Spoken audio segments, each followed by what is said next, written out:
Fala pessoal, tudo bem? Que bom que você está continuando a assistir essa pequena série de vídeos, esse pequeno workshop. Agora a gente vai falar um pouquinho nesse vídeo sobre qual é a trajetória de uma startup, né? Desde o seu nascimento, da sua concepção, até o seu fim ou a sua multiplicação de crescimento e como que o advogado pode atuar, com o que o advogado deve se preocupar, com quais contratos, com quais terminologias jurídicas, para que você já possa ir pesquisando, estudando, se ambientando, se familiarizando com essas terminologias jurídicas e sabendo direcionar, focar aí seus estudos sobre o que um advogado de startups deve saber. Antes de mais nada, é preciso que o advogado de startups conheça muito bem esse ciclo, né? Ele saiba identificar em qual fase está a startup que ele está conversando ou que já é cliente dele, para que ele possa auxiliar. Isso é uma forma também de ele aprender sobre o ecossistema, demonstrar que sabe sobre o ecossistema, falar a língua do cliente, né? E conhecer o negócio do cliente. Bom, essas fases são divididas em 4, tá? Tem diversas nomenclaturas aí pela internet e em livros. Eu vou usar as seguintes nomenclaturas. Primeira fase, concepção, né? Aquela fase em que uma ideia está na cabeça ainda. Você ainda está concebendo uma ideia. O founder de uma startup ainda está concebendo uma ideia. Está trabalhando aquela ideia, gostou da ideia, conversou um pouquinho aqui, um pouquinho ali com um amigo, um outro amigo, um familiar e está começando a pensar em tirar aquela ideia do papel. Então essa é a fase de concepção.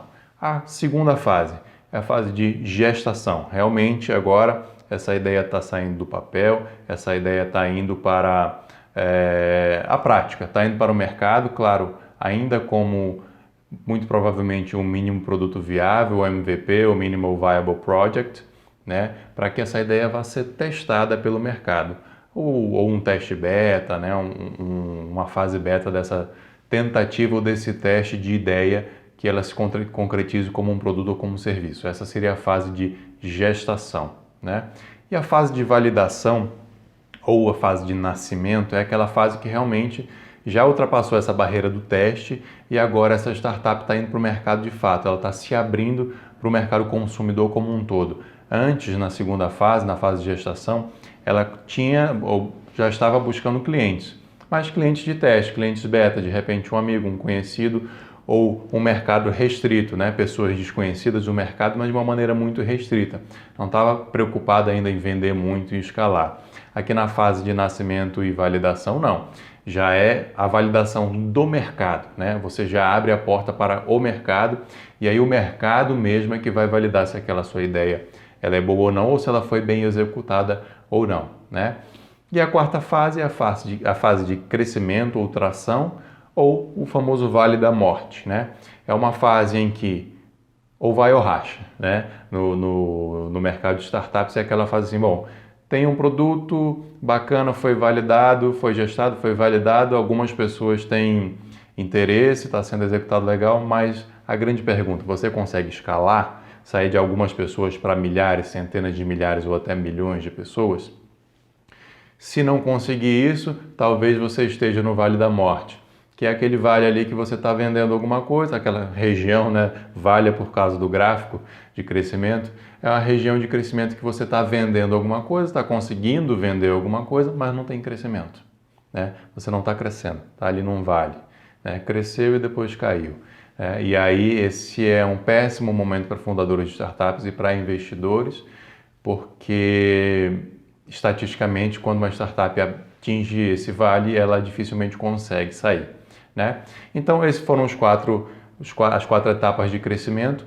Eu vou te dar agora o que você precisa se preocupar ou quais são as principais questões jurídicas, você como advogado de startup, que você deve conhecer e orientar o seu cliente, tá? Na fase de concepção, como é algo ainda muito inicial, é uma ideia que está começando a sair do papel, vai ser testada, muitas vezes em termos de probabilidade ela pode até morrer aí, não vale a pena fazer grandes formalizações porque isso tudo traz custo, né? Então eu recomendo aqui 2 contratos jurídicos, o NDA, que é o Non-Disclosure Agreement, ou o termo de confidencialidade, né? Para que você, o empreendedor, ele possa se resguardar de alguma maneira daquela ideia, daquele produto que ele está criando ali. Ele vai conversar com um, vai conversar com outro, muitas vezes ele convida alguém para ser sócio. Se ele é uma pessoa que é mais voltada para negócios, não tem muito conhecimento em programação, em tecnologia, normalmente ele chama um parceiro que sabe programar, ou vice-versa, né? Alguém que teve a ideia é esse cara mais voltado para tecnologia, mais focado em programação, mas não entende muito de negócios, não entende muito de marketing, não entende muito de gestão. Então talvez ele vá buscar um sócio que tenha esse conhecimento para que a sociedade seja complementar, né? Então, quando você vai buscar essas pessoas, vai conversar, você precisa apresentar a sua ideia, e as pessoas são muito ciumentas e protetivas de suas ideias, o termo de confidencialidade pode trazer uma boa proteção, E claro, a dica que eu dou no termo de confidencialidade é bote uma multa. Tem muita gente, muito modelo aí que tem de internet com termo de confidencialidade, que diz que aquela informação é confidencial, não pode ser utilizada, mas não tem penalidade, né? Se você for executar esse contrato, vai ficar muito difícil estabelecer uma penalidade, né? Então coloque uma multa e coloque um período. Olha, você não pode usar essa ideia por um período, sei lá, de X meses, de 6 meses, para ficar algo mais palpável, mais concreto de ser utilizado nesse contrato, tá? E o outro contrato nessa fase de concepção que eu recomendo é o MOU, ou Memorando de Entendimentos, MOU em inglês, né? Memorandum of Understanding, né? O Memorando de Entendimentos é como se fosse um pré-contrato, né? Algumas pessoas dizem que é como uma carta de intenções. Eu já entendo que são contratos diferentes, mas não vamos entrar nesse detalhe. É um memorando de entendimentos. Ele pode ser vinculante ou não, binding ou não, ou non-binding, né? O memorando de entendimentos, quando você junta esse parceiro, vamos ser sócios, então gostou da ideia, vamos botar esse produto, concretizar essa ideia, né? Você, como advogado, pode recomendar a esses empreendedores que eles façam esse MOU. Por quê? Provavelmente, se tudo der certo, eles vão criar no futuro uma sociedade em que eles vão ser sócios. Mas agora ainda não vale a pena criar essa sociedade, seria muito custo e muita burocracia para uma fase tão incipiente, né?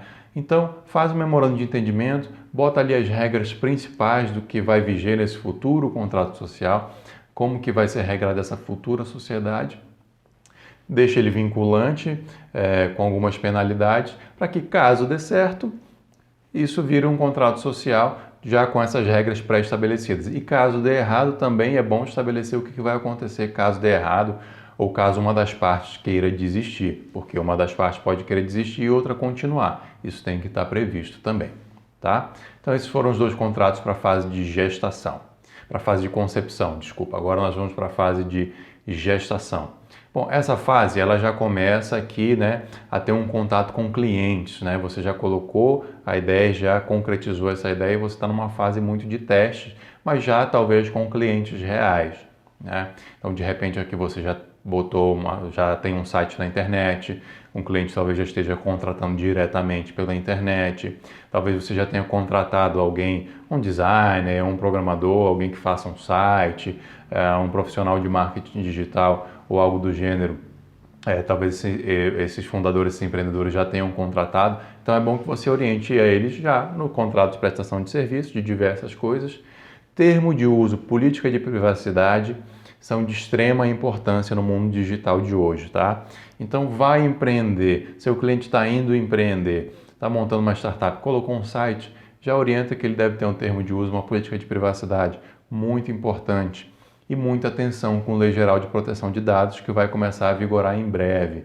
Tem muita gente que acha que a vacácio ainda está grande, vai ser só aí em 2020, mas é uma lei muito extensa, muito profunda e que atinge profundamente as empresas que tratam dados. Então eu estou falando que é breve porque é muita coisa para preparar. E o bom advogado tem que se antecipar a esse tipo de coisa, né? Você já deve falar para o seu cliente sobre Lei Geral de Proteção de Dados, já ir preparando para isso, para que ele não deixe para a última hora. Um bom advogado é precavido, né? E deixa o seu cliente precavido também para que não haja problemas futuros. Então conheça já muito bem Lei Geral de Proteção de Dados para que você possa orientar seu cliente quanto a isso. Outro ponto a ficar atento é, se for o caso, já fazer registro de marca e patente, modelo de utilidade ou invenção. Aí vai depender do produto do seu cliente, se ele vai ser patenteável ou não, e se ele já está lançando uma marca ou não. Mas muito importante registrar essa marca. Já pensou, né, se ele lança um produto que faz sucesso, que bomba, e esqueceu de registrar essa marca, e alguém foi lá e registrou, ou ele sequer verificou se já havia um registro, lançou um nome, lançou uma marca, não teve o cuidado de verificar se havia um registro e já havia um registro, então no meio do lançamento dele ou no meio do sucesso dele, ele vai ter que trocar aquela marca. Isso é muito ruim em termos de marketing. Então, de novo, o advogado atento vai levar essa questão para o cliente, vai se antecipar essa questão para o cliente, vai recomendar ela, olha, vamos fazer uma pesquisa no INPI para ver se já existe uma marca registrada e se não houver, vamos registrar, porque isso vai te proteger lá no futuro. Né? Um registro de software também, se for o caso, né? Lembrando que software é lei de direito autoral, né? Então, se for o caso, registrar o software também, o código-fonte desse software, para que ele fique protegido, tá bom? Esses foram os principais contratos dessa fase de gestação. É importante frisar também, pessoal, que o que estou falando aqui são sugestões e a depender do caso concreto, um contrato passa de uma fase para outra. Pode ser que seu cliente, ou pode ser que no caso concreto você já queira recomendar ao seu cliente que nessa fase ele já faça um contrato social, já formalize mais. Aí vai depender do caso. Essa estruturação que eu estou dando aqui para vocês é uma sugestão. É que mais o mercado tende a fazer, o que eu costumo fazer com meus clientes, mas é claro que eu sempre analiso o caso concreto e aí modifico essa estruturação. Então isso aqui é apenas uma divisão didática, tá? Vamos para a terceira fase então, que a terceira fase é nascimento e validação. Ou seja, agora essa ideia já está indo aqui para o mercado em geral, né? Nessa fase aqui também, que muitas startups são aceleradas, as aceleradoras gostam de entrar nessa fase. Os investidores anjo entravam mais lá no começo, mais na fase de gestação, mas agora eles estão preferindo também entrar nessa fase aqui de nascimento e validação, para ter um pouco mais de teste do mercado, para ter um pouco mais de teste por parte dos empreendedores, para saber se esses empreendedores também têm as qualidades necessárias para levar adiante essa startup, né? Então, essa é uma fase que hoje no Brasil, estou falando de Brasil, mercado estrangeiro, aí, principalmente nos Estados Unidos, os anjos entram antes, né? Mas no Brasil, os anjos estão começando a entrar nessa terceira fase junto com as aceleradoras, né? E aqui sim, contrato social, vamos registrar essa sociedade, né? Já está na hora de crescer um pouquinho, já possivelmente pode ser que esteja entrando um investidor anjo ou uma aceleradora, eles vão exigir que haja um contrato social, não precisa ainda ser uma SA, pode ser uma limitada tranquilamente, né? E já atentar para algumas cláusulas desse contrato social e ou acordo de cotistas, que é muito importante se ter também, que são comuns no mundo da startup, mas que muitas empresas, muitas sociedades ou advogados societários não costumam incluir em seus contratos sociais. Principalmente aquelas empresas que têm aquele modelão da internet ou que o contador fez o contrato social, se diferencie, né? Apresente essas cláusulas para seu cliente, apresente a importância que essas cláusulas têm, que já vai ser uma boa maneira de você se diferenciar, tá? Não vou explicar uma por uma dessas cláusulas, porque nosso vídeo vai ficar muito longo, mas vou enumerar aqui. Então, tag along, drag along, cláusula de shotgun, direito de preferência também é essencial, né? São algumas cláusulas de quórum de votação, você pode querer modificar, seu cliente pode querer modificar quórum de votação dentro dos limites ali estabelecidos pelo Código Civil, é claro, né? Então essas cláusulas são assim as básicas, as principais, que todo contrato, ou quase todo contrato deve ter. Direito de preferência para mim é essencial. Tag along, gosto muito. Drag along vai depender do caso a caso, né?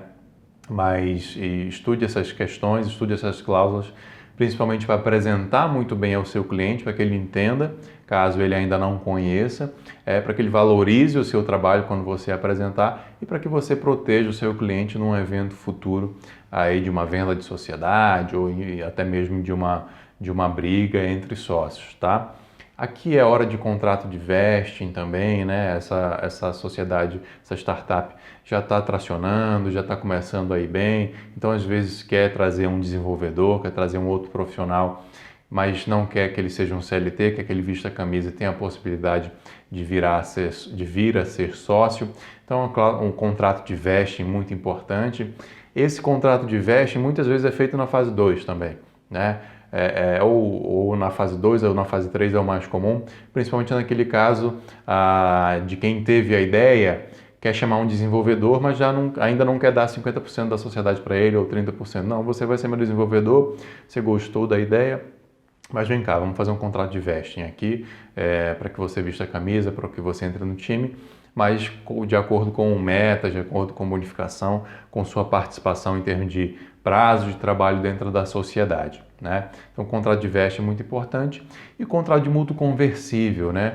Contrato de mútuo conversível em participação societária, que é um contrato hoje talvez o mais utilizado para investidores nessa fase, os anjos e aceleradoras, né? O contrato de mútuo conversível traz muita segurança jurídica para ambas as partes, traz uma boa liberdade de contratar, dá para colocar muita coisa ali no contrato de mútuo conversível.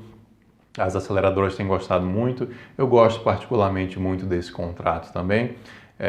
Então, nessa fase ele é muito comum de acontecer, seja para receber investimentos de aceleradoras, seja para receber investimentos de anjos, ou até um bootstrapping, né? Um bootstrapping não, um investimento de family, friends and fools, um amigo, um familiar que queira investir um pouco mais de dinheiro nessa fase aí, ele vai se caracterizar como um anjo. Bom ter esse contrato de mútuo conversível, formalizar sempre, mesmo que com investimento lá atrás, mesmo que seja familiar, com amigo, formaliza, né? Recomenda ao seu cliente que ele deve formalizar para evitar problemas futuros. E nessa hora é sempre bom dar casos concretos. Pegue casos concretos da sua atividade profissional ou pesquise um pouco na internet de grandes brigas, de grandes questões societárias que deram problema porque não foi feito um contrato lá atrás, quando a ideia ainda estava nascendo ou quando ainda ela estava tracionando, né? Bom, e aí tem outros contratos que já são contratos mais comuns, né? O contrato de trabalho, contrato de aluguel, contrato com fornecedores, o contrato de trabalho aqui e com fornecedores também. Uma cláusula de non-solicitation é bom, né? No contrato com sócio ou de vesting, uma cláusula de não concorrência também é muito bom, né? O non-solicitation é que essa pessoa não pode contratar pessoas que trabalham para a empresa do seu cliente, não pode roubar, né? Mentes ou força de trabalho. E de não concorrência, que essa pessoa que está trabalhando na empresa do seu cliente não pode concorrer, atuar em uma outra empresa ou abrir a própria empresa no mesmo ramo, né? Porque ela vai estar aprendendo muita coisa, muito know-how na empresa do seu cliente, vai roubar ou vai levar esse know-how para outra empresa. Então, também são ótimas maneiras de você se diferenciar como advogado e é extremamente importante para o seu cliente, tá? Passando aqui para a última fase, para a gente não deixar esse vídeo muito longo, a fase de vale da morte ou de tração, de crescimento, de multiplicação, né? A questão aqui do crescimento, aí já vai entrar todos esses contratos para trás, eles vão começar a se multiplicar, né, com fornecedor, aluguel, desenvolvedor, com cliente, né? Aí você atualiza termo de uso, política de privacidade, lei geral de proteção de dados fica mais importante ainda, né? Aí você, já como advogado trabalhando no preventivo, você começa a atualizar, né? Trazer as complexidades que a empresa cliente sua está trazendo para a realidade, você começa a colocar isso nos contratos. Certamente essa sociedade está prestando mais serviço ou vendendo bens diferenciados do que era lá atrás na fase de gestação, né? Ou ela pivotou, ou seja, ou ela mudou de caminho completamente, aí você precisa adaptar esses contratos, né? E Venture Capitalists, aí são dinheiros maiores, né? Quantidade maior, são contratos muito mais complexos também e normalmente já nessa fase eles já gostam de fazer um contrato de aquisição de cotas, né? Aí o contrato social muito bem trabalhado, né? Esse contrato para aquisição de cotas muito bem trabalhado, nessa fase vai ser muito importante aquelas cláusulas que eu falei lá atrás, de direitos de preferência, de tag along, de drag along, né? Então isso tudo já vai, nessa fase, a importância do que você construiu lá atrás como advogado planejado, como advogado precavido, é bom você ir mostrando para o seu cliente também, olha, lembra que lá atrás eu falei para você colocar isso, olha como está sendo importante agora essa cláusula de tag along, um direito de preferência, né? E olha como foi importante eu estruturar muito bem o seu contrato social e o acordo de cotistas para que a gente agora não tenha briga entre sócios na hora de receber uma grana de um venture capitalist, uma grana alta, né? Um dinheiro de maior monta. Então também o advogado tem que saber se valorizar, né? Saber vender seu peixe, e essa é uma fase muito importante para isso. E aqui ou foi o crescimento ou foi o vale da morte. É importante também saber quebrar, né? Ah, vou desfazer a sociedade não deu certo. Então tem muito trabalho para o advogado nessa fase também, e tem muito empreendedor que se dá mal nessa fase porque, é claro, aí a emoção entra, ele quebrou, não deu certo aquele sonho que ele tinha, então eles têm o hábito, ou acontece muito de assim, não, vou largar tudo para lá, vou fechar minhas portas, mas não vou tomar as medidas, as formalidades que são cabíveis, né?